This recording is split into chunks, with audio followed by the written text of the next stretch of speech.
None of the live actions are good. I mean, here's the rare NLL. I heard that the Lion, or not the Lion King. Please don't judge me based on that.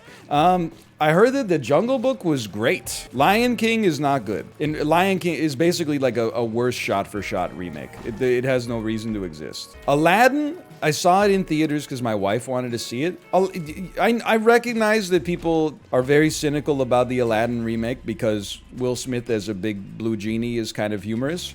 The Aladdin remake is the definition of like exactly fine. You'll be like, you'll leave the movie theater and you'll be like, that was not the worst use of like 2 hours of my time. Yeah, it's like a borderline 5, something like that. Here's the thing though, I'm not excited to watch the Jungle Book live action, because if they wanted to make a good live action, they shouldn't have made it the Jungle Book. That's like one of the lesser Disney animated films that came out during my childhood. Like Lion King's number 1. They should have just made the Lion King great. That would have saved me this whole debacle in the first place. If not, like maybe they could have made the live action Mulan really good or something like that. I personally, my theory, and maybe this is the way that it should be, but my theory is that your favorite Disney animated movie will always be the one that came out when you were like 7 years old. When you're at the perfect age for that movie to hit you. So, you know, I was born in 1988. The Lion King came out in 1994. I got an insane nostalgia for the animated Lion King. And then the movies that surround the Lion King, I also, I like, but it's like a Gaussian distribution. My favorite is the Lion King. I was born in 1998. Well, that's not fair because Disney was making a lot of dog shit movies in 2000 and like the mid 2000s. They went through a period where like shit was not good, right? And then they were like the mid 90s, the early and mid 90s were incredible. And then they got to like, you know, Treasure Planet and they're like, we don't really know what we're doing anymore. Here's like a Brother Bear movie. And then they kind of like, you know, fucked around for like a few years. And then they were like, The Princess and the Frog. We're back. What, you think I sold them all? Pixar was popping off then. That's true. Brother Bear slaps? Does it? What are these items, dude? I loved Brother Bear as a kid. That's the thing. Whenever, like, I don't take offense.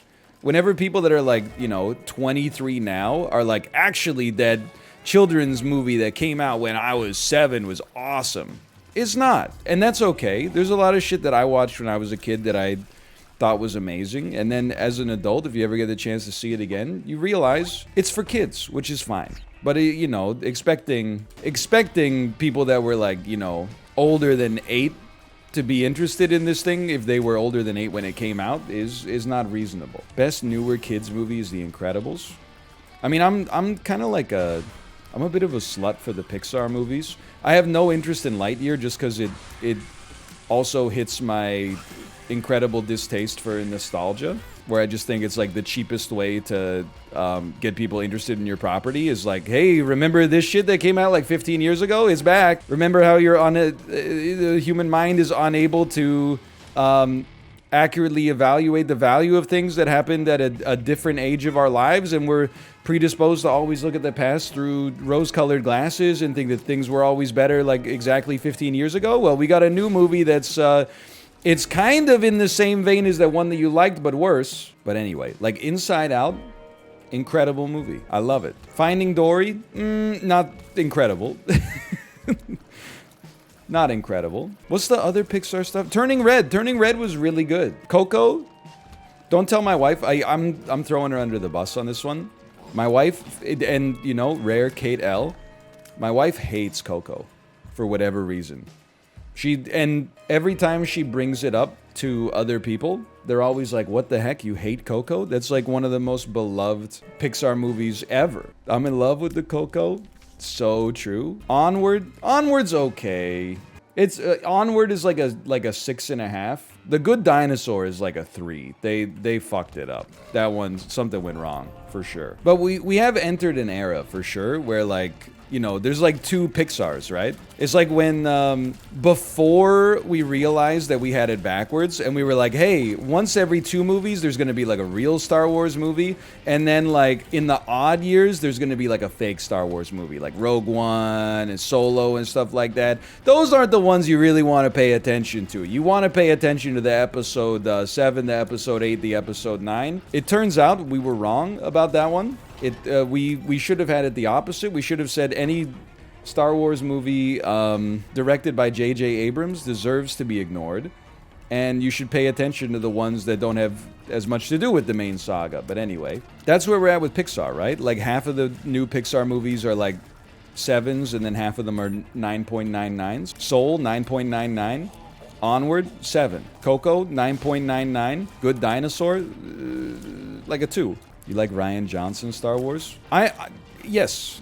I mean, the one movie they allowed him to make before firing him forever, yeah, I enjoyed The Last Jedi. It's not my favorite movie of all time. I don't think, you know, they're ever gonna fit like a bold Star Wars movie into the Disney corporate, you know, we gotta sell tickets to all 205 countries on Earth sort of mold. But when I saw it, I was like, I kind of like what they're going for here. I kind of like that it's at least a little different.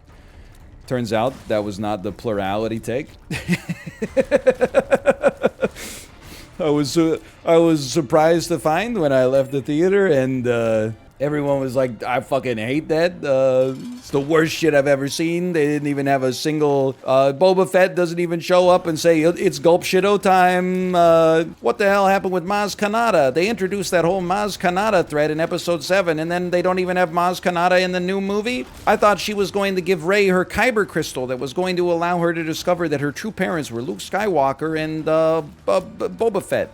But you know, we've talked about it a lot. We don't even have to talk about Star Wars anymore. Everybody is in the same spot on Star Wars right now, which is that like it's not giving anybody what they want.